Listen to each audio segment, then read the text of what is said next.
இன்றைக்கி அந்த படத்தை மாற்றிருந்தேன். இவரெல்லாம் என்ன பெரிய தியாகி, இவர் என்ன கொள்கை பிடிப்பவர், ஒரு நிமிஷத்துக்கு ஒரு கட்சி மாறிட்டு படத்தையும் கூட மாற்றிட்டு போட்டு ஆரம்பிங்க. இந்த வேஷ்டி கட்டினதே மாற்றின காரணமே கேஸ் போட்டாங்க பேரில், வேஷ்டி கட்டக்கூடாதுங்கிறக்காக மாற்றினேன். திராவிட முன்னேற்ற கழகத்தோ தேசிய கட்சிகளோ மாற்று கட்சியோ பிஜேபியோ யாருமே என்னை அணுகவில்லை, சந்தித்து பேசவில்லை.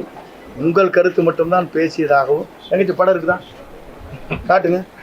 நானும் சேகர்பாபு சபாநாயகர் பார்த்து கரெக்டுங்க. நானும் சேகர்பாபு பேசிட்டு ஒரு படம் வந்துருக்கேன். காட்டுங்க, கண்ணு காட்டுங்க. இல்ல நான் காட்டுங்க நான் சொல்லிடுறேன் பதில். நான் யாரையுமே திராவிட முன்னேற்ற கழகமோ மாற்று கட்சியோ பிஜேபியோ யாருமே என்னை அணுகவில்லை. அணுகிரியாக இருந்தால் இல்லைங்க இருங்க, சும்மா நீங்கள் ஏதோ சொல்லிட்டு இருக்கக்கூடாது. நீங்கள் பாட்டுக்கு ஒரு கற்பனை உலகத்திலிருந்து பேசக்கூடாது. பார்த்த மாதிரி ஒரு படம் காட்டினு நான் பதில் சொல்கிறேன்.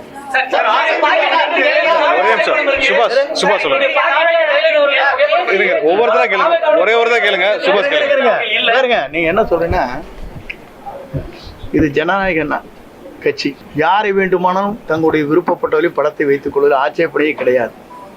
நான் படத்தை வைக்க மாற்றி போட்டோம், இன்னைக்கே மாறிட்டியே டபுள் டிகிரியானு கேட்பேன். நீ சொல்லுவா, ஒவ்வொருத்தரா கேளுங்க. நீ அழிஞ்சு சமடுறீங்க, நான் பேசுகிறேன்.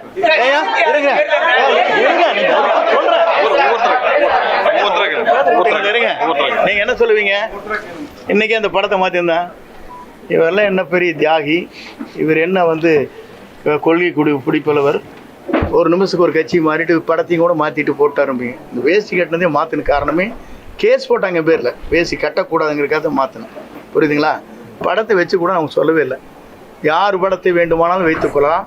இன்றைக்கு புரட்சித் தலைவர் படமும் அண்ணா படமும் அவருடைய வண்டியிலே எப்படி அலங்கரித்து வரப்படுகிறது, இந்த வண்டியில் எப்படி வருதுன்னு நீ பார்த்து